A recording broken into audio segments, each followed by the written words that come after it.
warahmatullahi wabarakatuh.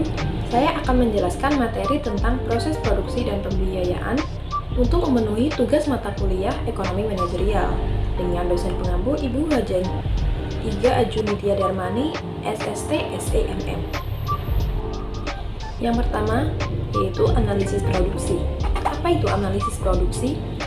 Menurut Profesor Dr. Soeharto TSSU, produksi merupakan usaha untuk meningkatkan manfaat dengan cara mengubah bentuk atau from utility, memindahkan tempat place utility, dan menyimpan atau store utility, dan mempunyai fungsi yang menghubungkan antara input produksi dengan output produksi.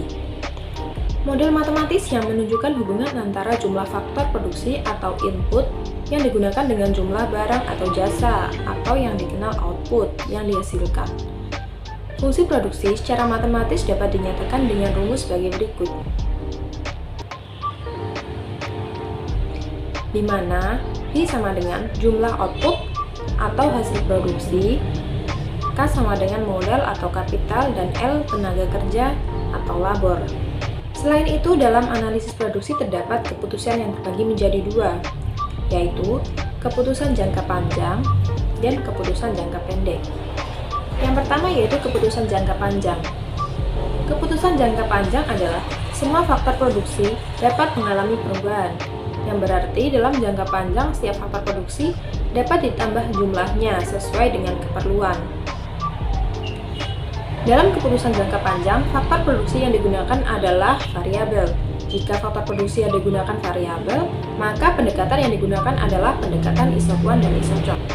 Pendekatan isoquant yaitu kurva yang menggambarkan berbagai kombinasi penggunaan dua macam faktor produksi variabel secara efisien dengan tingkat teknologi tertentu yang menghasilkan tingkat produksi yang sama. Isoquant sendiri terbagi menjadi tiga, yaitu isoquant linear, Leontief isoquant, dan Cobb-Douglas isoquant. Selanjutnya yaitu isochron. Isochron adalah kurva yang menunjukkan kombinasi penggunaan dua macam faktor produksi dengan biaya yang sama. Untuk harga input yang diberikan, isochron yang lebih jauh dari titik asal adalah berhubungan dengan biaya-biaya yang lebih tinggi. Perubahan dari harga input mengubah kemiringan dari garis isochron. Yang kedua adalah keputusan jangka pendek. Keputusan jangka pendek adalah sebagian dari faktor produksi dianggap tetap jumlahnya. Selanjutnya input tetap dan input variabel. Input tetap atau fixed input adalah faktor produksi yang kuantitasnya tidak tergantung pada output, seperti bangunan. Input tetap akan selalu ada walaupun output turun sampai dengan 0. Selanjutnya input variabel atau variabel input. Input variabel adalah faktor-faktor produksi yang kuantitasnya berpengaruh langsung terhadap output, misalnya bahan baku. Selanjutnya yaitu petunjuk untuk proses produksi, terbagi menjadi dua, yaitu memproduksi dari fungsi produksi dan mempekerjakan pada input yang tetap.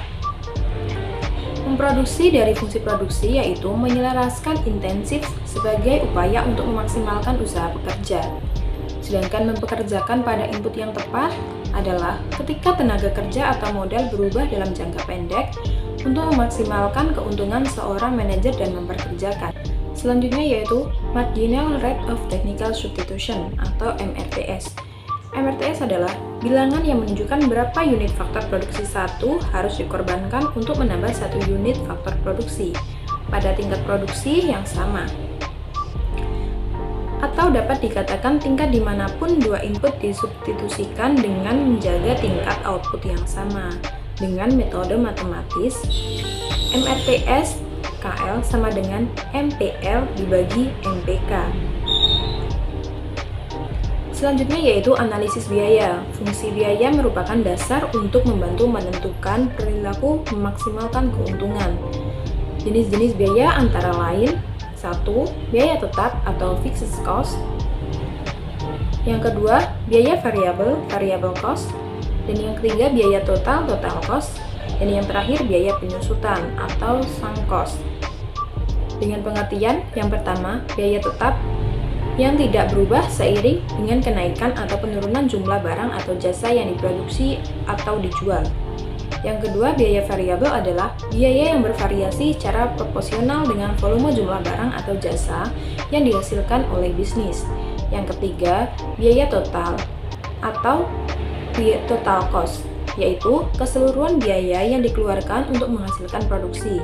Dan yang terakhir, biaya penyusutan atau sunk cost, yaitu penurunan nilai aset perusahaan secara bertahap. Sekian penjelasan dari saya, kurang lebihnya saya mohon maaf. Wassalamualaikum warahmatullahi wabarakatuh.